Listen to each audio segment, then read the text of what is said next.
नाजरीन आदाब, आप देख रहे हैं INN चैनल। मैं हूं शेख अहमद अली। आज की खास बात में हम देखेंगे कई अहम कौमी और बैनुल अक़वामी खबरें। सबसे पहले बात महंगाई की।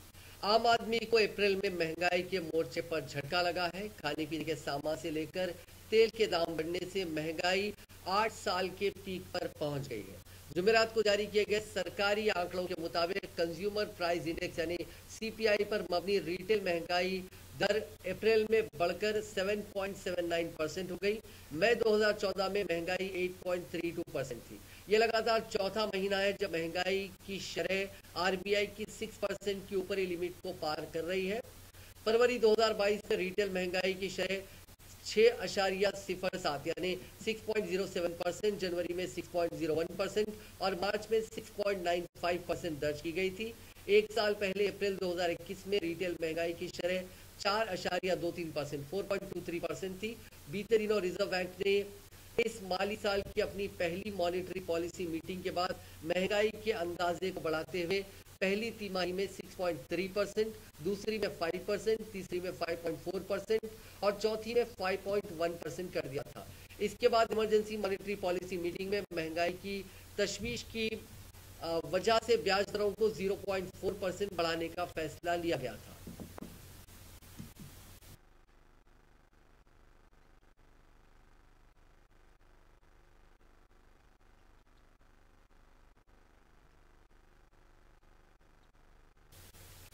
वाराणसी में ज्ञानवापी मस्जिद के सर्वे से मुतालिक अदालती फैसला मंजर-ए-आम पर आ चुका है। अदालत ने ज्ञानवापी मस्जिद के सर्वे के लिए मुकर्रर किए गए कोर्ट कमिश्नर अजय कुमार मिश्रा को हटाए जाने से इनकार कर दिया। हालांकि अदालत ने एडवोकेट कमिश्नर के साथ 2 मजीद वकील को सर्वे कमेटी में शामिल किया है। साथ ही अदालत ने ज्ञानवापी मस्जिद का सर्वे 17 मई से कब्ल कराने का हुक्म सादर किया। अदालत ने 17 मई को सर्वे की आइंदा रिपोर्ट देने के लिए कहा। ज्ञानवापी मामले में हिंदू फरीक के वकील मदन मोहन यादव ने कहा कि अदालत ने फैसला दिया है कि कमिश्नर अजय मिश्रा नहीं बदले जाएंगे और साथ में ताला खोलकर कार्रवाई करने का हुक्म दिया। अदालत ने 17 मई तक रिपोर्ट मांगी है। अगर कार्रवाई में कोई मुदाखलत करता है तो इस पर FIR करने का हुक्म भी दिया गया है। काबिल जिक्र है कि मुस्लिम फरीक ने C56 की बुनियाद पर कोर्ट कमिश्नर को बदलने का मुतालबा किया था, जिसे सिविल जज ने खारिज कर दिया। C61 की बुनियाद पर मस्जिद के अंदर सर्वे की मुस्लिम फरीक ने मुखालिफत की थी। बहरहाल अदालत ने 2 मजीद स्पेशल कमिश्नर मुकर्रर किए हैं, जिनके नाम विशाल सिंह और अजय प्रताप सिंह है। विशाल सिंह की गैर मौजूदगी में अजय प्रताप माउंट कमिश्नर होंगे। इससे पहले ज्ञानवापी मस्जिद और श्रृंगार गौरी मंदिर तनाजे में जिले अदालत ने 3 दिनों तक चली समाअत के बाद फैसला महफूज रख दिया था। वाज़ेह है कि 18 अगस्त 2021 को अदालत में शुरू हुए इस तनाजे के फरीकैन का कहना है कि ज्ञानवापी मस्जिद अहाते में मां श्रृंगार गौरी, भगवान गणेश, हनुमान आदि विश्वेश्वर, नंदी जी और दीगर देवी देवताओं की मूर्तियां हैं। ये सभी देवी देवताएं प्लॉट नंबर 9130 में मौजूद हैं, जो काशी विश्वनाथ कॉरिडोर से मलहक है। अर्जी दहिंदा का अदालत से मुतालबा है कि मस्जिद की इंतजामिया कमेटी इन मूर्तियों को नुकसान न पहुंचाए, साथ ही हिंदुओं को यहाँ दर्शन और पूजा की इजाजत मिले। दुनिया के 7 अजूबों में शामिल ताजमहल के बंद कमरों को खोलने की अर्जी पर आज इलाहाबाद हाईकोर्ट में समाअत हुई। इस दौरान अदालत ने पिटिशनर को जोरदार फटकार लगाई। अदालत ने अर्जी डालने वाले अयोध्या BJP लीडर से वाज़ेह लफ्जों में कहा कि PIL का मजाक ना बनाए। अदालत ने साथ ही पिटिशनर से कहा कि ताजमहल के बारे में पहले तहकीक करो, उसके बाद ही अर्जी डालो। पहले पढ़ लें कि ताजमहल कब और किसने बनवाया। जस्टिस DK उपाध्याय ने अर्जी दहिंदा को फटकार लगाते हुए कहा कि PIL निज़ाम का गलत इस्तेमाल नहीं किया जाना चाहिए और उसका मजाक बनाना ठीक नहीं है। ताजमहल किसने बनवाया, इस ताल्लुक से पहले तहकीक करो, यूनिवर्सिटी जाओ, PhD करो, तब अदालत आना। तहकीक से कोई रोके तब हमारे पास आना। अब तारीख को आपके मुताबिक नहीं पढ़ा जाएगा। वाज़ेह है कि BJP के Ayodhya media in charge doctor Rajnish Singh ने अदालत में अर्जी दाखिल करके मुतालबा किया था कि ताजमहल के 22 कमरों को खोला जाए।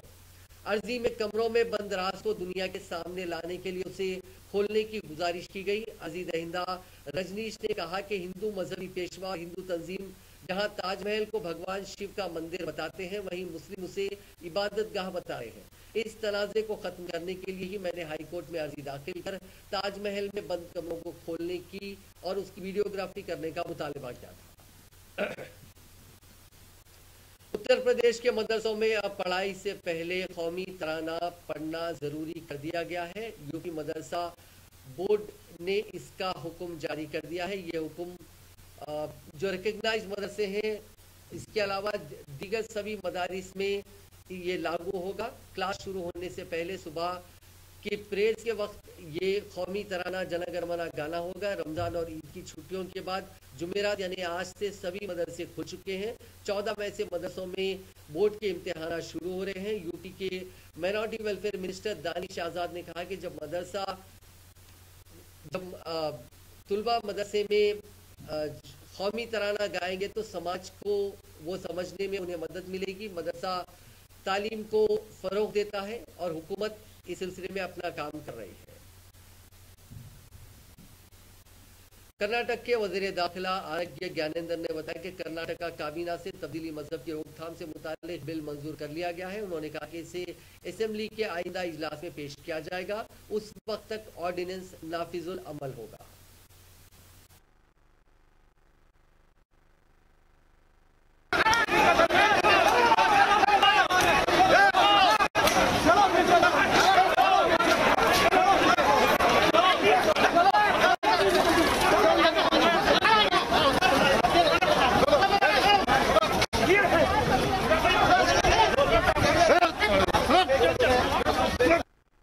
ಇಟ್ಟು ಚುನಾವಣೆ ಮಾಡಬೇಕನ್ನುವಂಥದ್ದು ನಮ್ಮ ಉದ್ದೇಶ.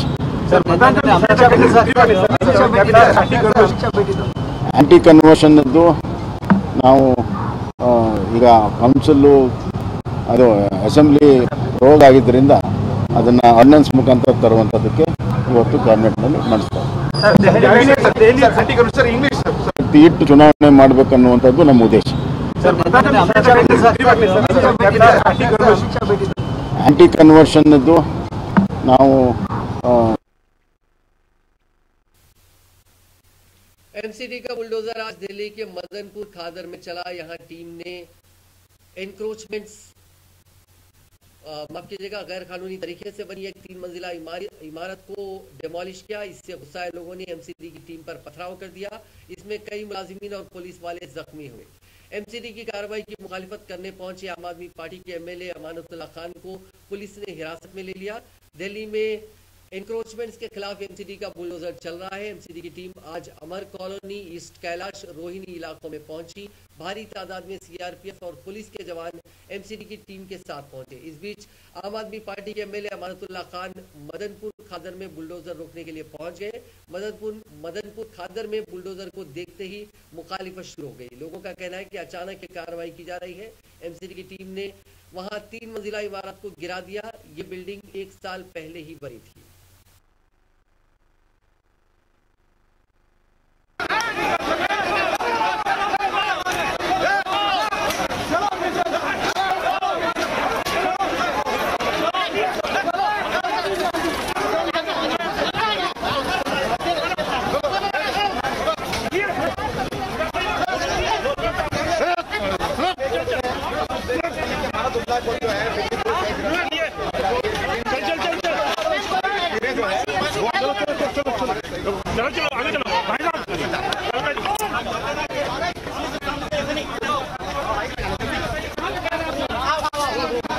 जल्दी दो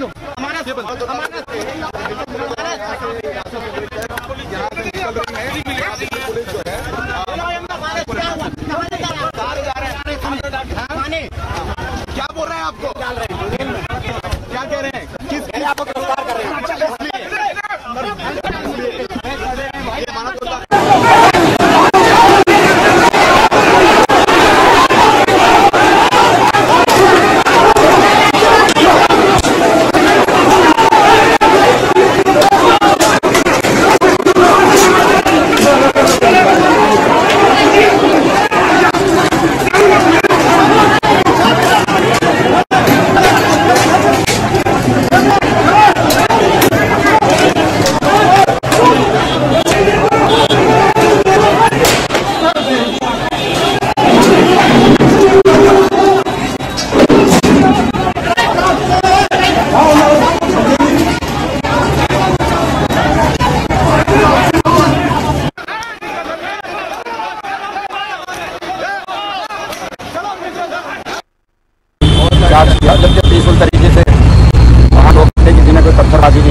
धक्का मुक्की नहीं की, कुछ नहीं किया।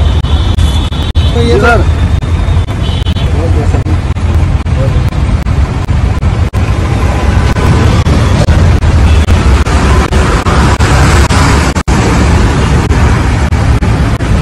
गरीबों मजलूमों की आवाज उठा रहे थे।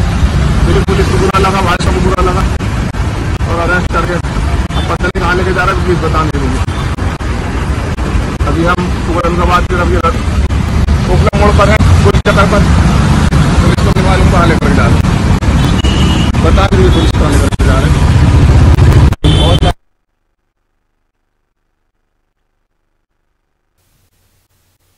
अखिलेश यादव से नाराजगी की खबरों के दरमियान बीएसपी सुप्रीमो मायावती ने एसपी लीडर आजम खान की हिमायत करते हुए बीजेपी हुकूमत पर सख्त निशाना लगाया।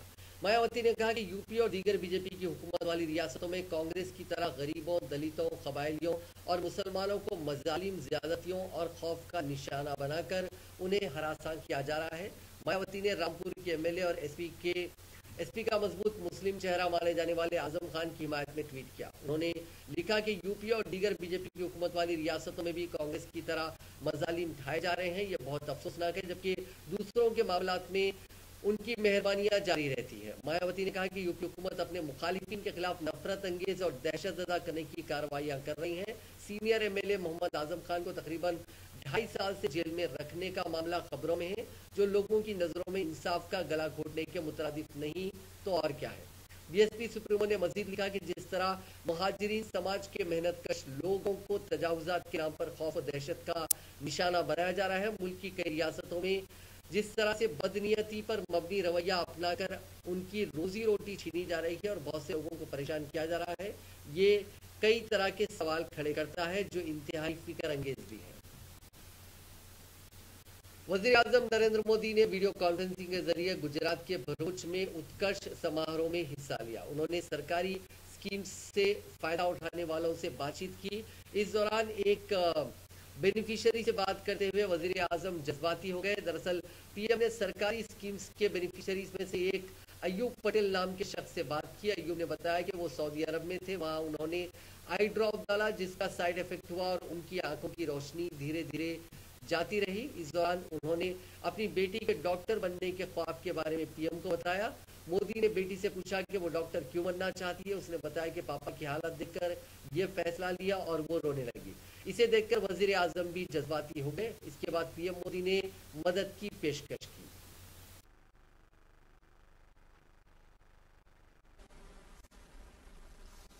अयूब भाई नमस्ते।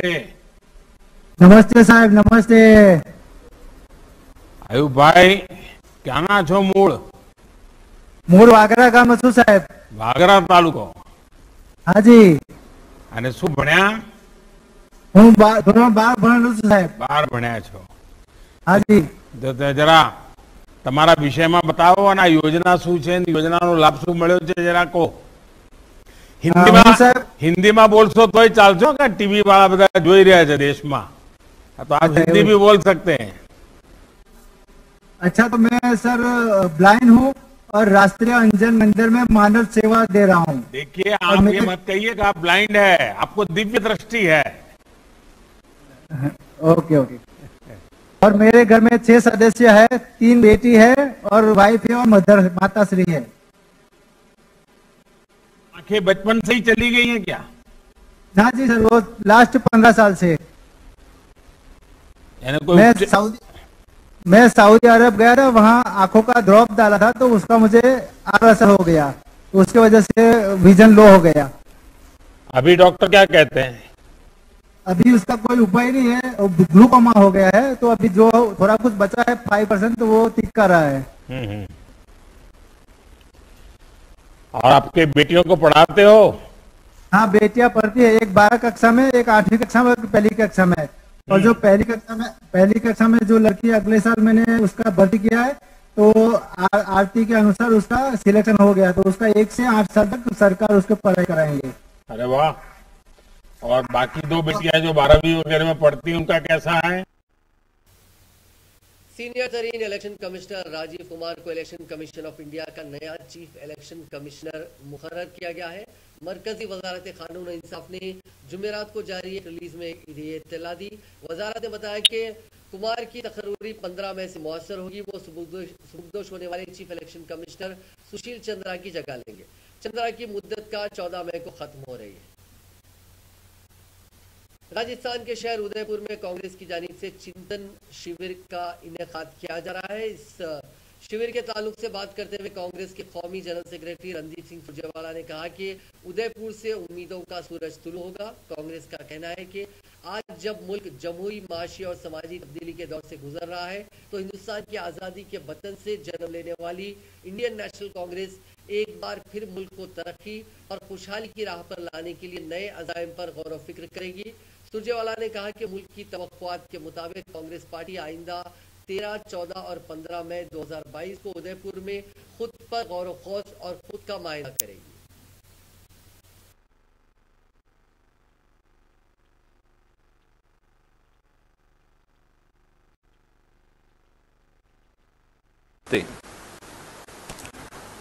पहला कारण, देश में बढ़ती आर्थिक असमानता के चलते 142 देश के सबसे बड़े अमीरों की संपत्ति तो एक साल में 30 लाख करोड़ बढ़ गई, पर देश के 84% घरों की आय कम हो गई। 15 लाख रुपया तो मिला नहीं, खाते में आया नहीं, घर की बचत और लुट गई पिछले 8 साल में। गर्त में गिरती अर्थव्यवस्था के चलते एक अमेरिकी डॉलर के मुकाबले हमारे रुपये की कीमत अभी अभी गिरकर और ज्यादा गिरकर 70.55 हो गई है। यानी 70 रुपया 55 पैसे में आप अब $1 खरीद पाएंगे। यह 75 साल में सबसे बड़ी गिरावट है। दूसरी ओर देश का कर्ज, जो आजादी के बाद 68 साल में 2014 तक 55 लाख करोड़ था, वो पिछले 8 साल में 55 लाख करोड़ से बढ़कर 2022 में 135 लाख करोड़ हो गया। मोदी सरकार हर रोज देशवासियों के सर पर 4000 करोड़ रुपया कर्ज लेती है। हर हिंदुस्तानी के सर पर केंद्र सरकार द्वारा लिया गया कर्ज की राशि अब 1 लाख रुपया प्रति व्यक्ति हो गई है। तीसरा पहलू, महंगाई ने लोगों का जीवन नर्क बना दिया है। साल 2014 में 410 रुपए में मिलने वाला गैस सिलेंडर अब 1000 रुपया का हो गया। साल 2014 में 71 रुपये का पेट्रोल अब 105 रुपया 41 पैसे प्रति लीटर हो गया। साल 2014 में 56 रुपया लीटर वाला डीजल अब दिल्ली में 95 रुपया 87 पैसे प्रति लीटर हो गया। पंजाब के वज़ीर आला भगवंत मान ने जुमेरात को ड्रग्स के मुद्दे पर पुलिस कमिश्नर, एसएसपी और डिप्टी कमिश्नरों से चंडीगढ़ में मीटिंग की। इसके बाद वज़ीर आला ने कहा कि अफसरों को साफ कह दिया गया है कि जहां नशा बिका उस थाने का एसएचओ और एसएसपी जिम्मेदार होगा। इसके अलावा सभी एसएसपी और पुलिस कमिश्नर को कहा कि अगर स्पेशल टास्क फोर्स कोई नशा पकड़े या कहीं से शिकायत मिले तो फौरी पर्चा दर्ज किया जाए यानी एफआईआर की जाए, पुलिस उसकी सप्लाई तक पहुंचने की कोशिश करे। उन्होंने कहा कि अफसरों को पंजाब में ड्रग्स का मसला खत्म करने के लिए रोड मैप बनाना होगा और इस सिलसिले में सख्त हिदायतें दी गई हैं। मान ने कहा कि जो नशा करते हैं वो तस्कर नहीं, मरीज है, उन्हें हम अस्पताल लेकर जाएं। इसके लिए 208 क्लिनिक बनाकर 1000 उन्हें किया जाए। उन्होंने कहा कि नशा छोड़ने वाले नौजवान अब आगे नशेड़ियों की काउंसलिंग करेंगे, उन्हें फ्री नहीं बल्कि हुकूमत पैसे देकर हायर करेगी। पुणे के कोंडवा इलाके में एक हैरान करने वाला मामला सामने आया है। वहां माँ बाप ने 11 साल के बेटे को 22 कुत्तों के साथ पिछले 2 साल से कैद कर रखा था। हालांकि माँ बाप अक्सर उससे मिलने आया करते थे। पड़ोसियों की शिकायत पर पुलिस ने फ्लैट पर दबिश दी और बच्चे को बेजुबानों के साथ आजाद करवाया। चाशुंबे की देर रात इस मामले में कार्रवाई करते हुए पुलिस ने मुलजिम माँ बाप को गिरफ्तार कर लिया है। पुणे पुलिस के एक आला ओहदेदार ने बताया कि बच्चे को घर में गलत ढंग से कैद करने के लिए हमने संजय लोधरिया और शीतल लोधरिया को गिरफ्तार किया है। दोनों कोंडवा की कृष्णाई बिल्डिंग में रहते हैं। उन्होंने अपने घर में 22 कुत्तों को रखा हुआ था। इनमें से ज्यादातर सड़क से उठाए गए कुत्ते हैं। पाटिल ने बताया कि मुलजिम कपल खाना देने के लिए घर में आते थे और फिर कुछ देर वहां रहने के बाद वापस चले जाते थे। पाटिल ने बताया कि कृष्णाई बिल्डिंग में रहने वाले कुछ लोगों ने घर में कैद बच्चे को खिड़की पर खड़े होकर अजीब हरकतें करते देखा। इसके बाद चाइल्ड लाइन की अनुराधा को फोन करके इसकी जानकारी दी। ये बच्चा आमतौर पर बालकनी या खिड़की पर बैठा रहता था। घर में से दिन भर कुत्तों के भौंकने की आवाजें आती थी। पिछले एक हफ्ते से घर से बदबू आ रही थी, जिसके बाद पड़ोसियों ने परेशान होकर शिकायत की। शिकायत के बाद पुलिस हरकत में आई और चाइल्ड लाइन की मदद से कृष्णाई बिल्डिंग के फ्लैट में छापा मारकर बच्चे को निकाला। बाद में उसे चाइल्ड वेलफेयर सेंटर के जरिए बाल सुधार गृह भेज दिया गया। रांची एयरपोर्ट पर एक फिजिकली हैंडीकैप बच्चे को इंडिगो एयरलाइंस की फ्लाइट में बैठने से रोकने का मामला सामने आया था। इससे जुड़ा एक वीडियो सोशल मीडिया पर वायरल हो रहा है। वीडियो में उस हैंडीकैप बच्चे के माँ बाप उसे खामोश करवाने के लिए मारपीट करते दिख रहे हैं। मामला 7 मई का है। पीर के रोज जब इस बच्चे को प्लेन में चढ़ने से रोका गया, तब ये मामला civil aviation minister Jyotiraditya Scindia के पास पहुंचा। उन्होंने कहा था कि ऐसा बर्ताव बर्दाश्त नहीं किया जाएगा। इसके बाद एयरलाइंस के सीईओ ने भी माफी मांगी थी और आज ये बच्चे पे हाथ उठाने वाला वीडियो सामने आया है। Yeah, who is your senior? I am also here in the airport. Yeah, we are seeing also for the last 2 hours. You are just standing on your ego, okay? Yes. You just watch. You watch. I am from.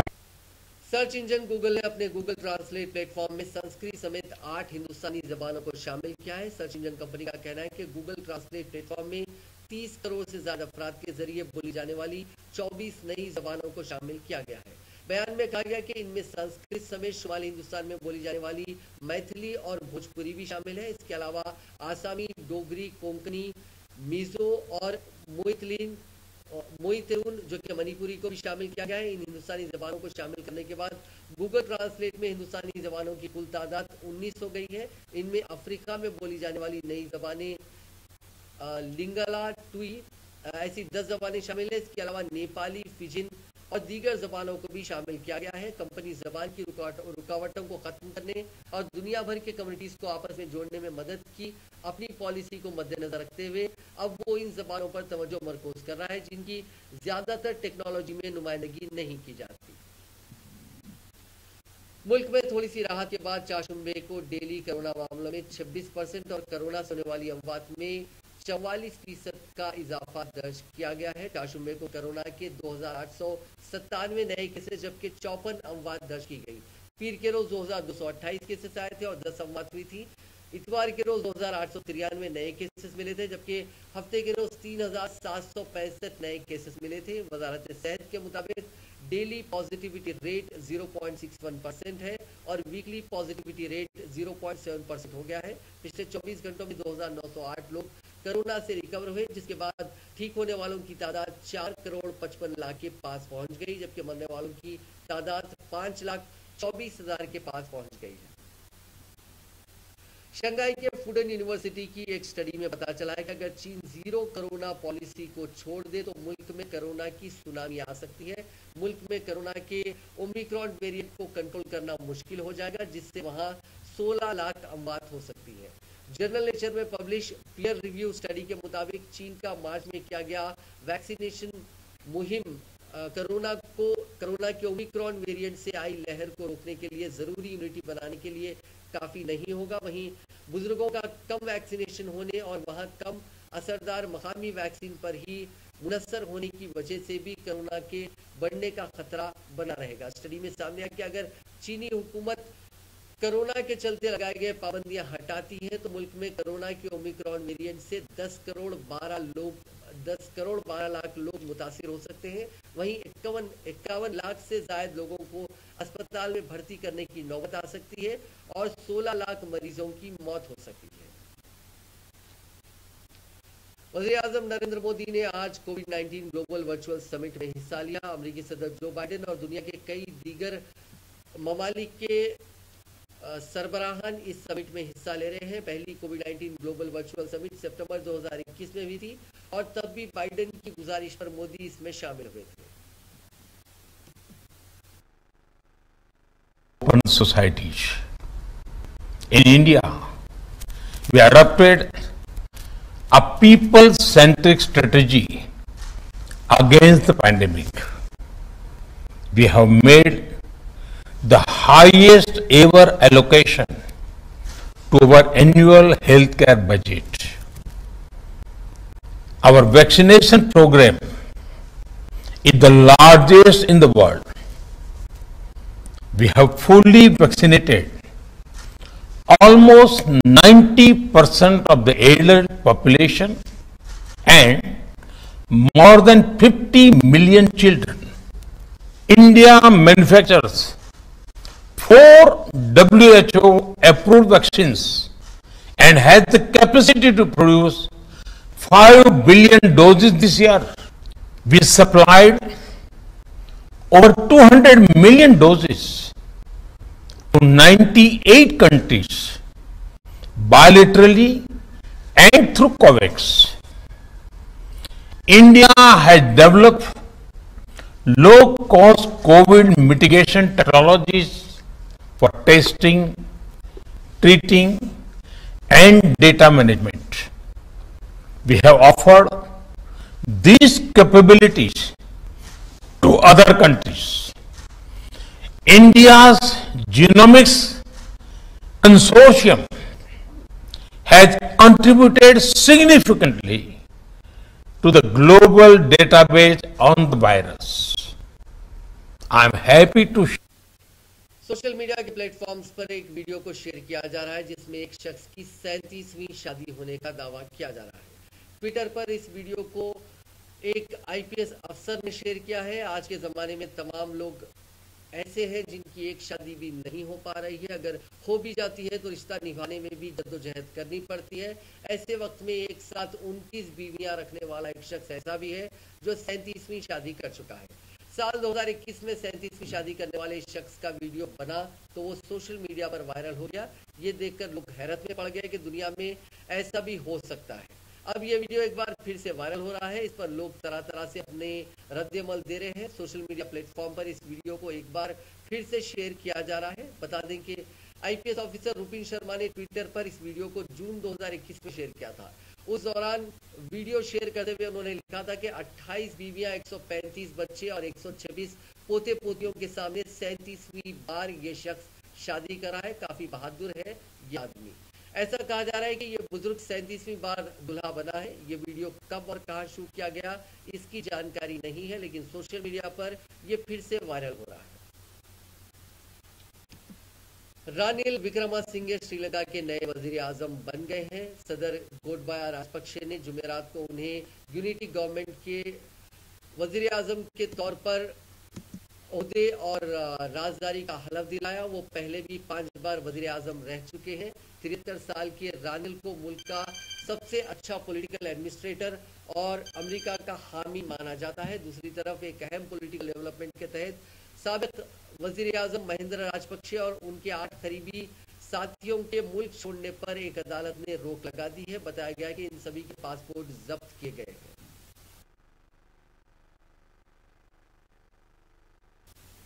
चीन के Chongqing airport पर मंगल की सुबह Tibet airline के तैयारे में आग लग गई थी। सरकारी मीडिया ने बताया कि वाकये में कुछ मुसाफिर जख्मी भी हुए हैं। सरकारी नशरियाती इदारे सीसीटीवी ने बताया कि चोंगकिंग से लोहासा जाने वाली परवाज में चोंगकिंग जियांग बैनुल अक़वामी हवाई अड्डे पर आग लग गई थी।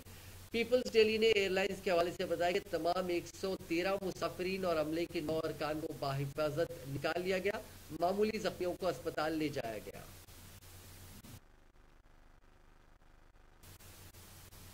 नाजरीन, आज की खास बात में बस इतना ही। आपसे कल मुलाकात होगी नई खबरों के साथ। आप देखते रहिए INA चैनल।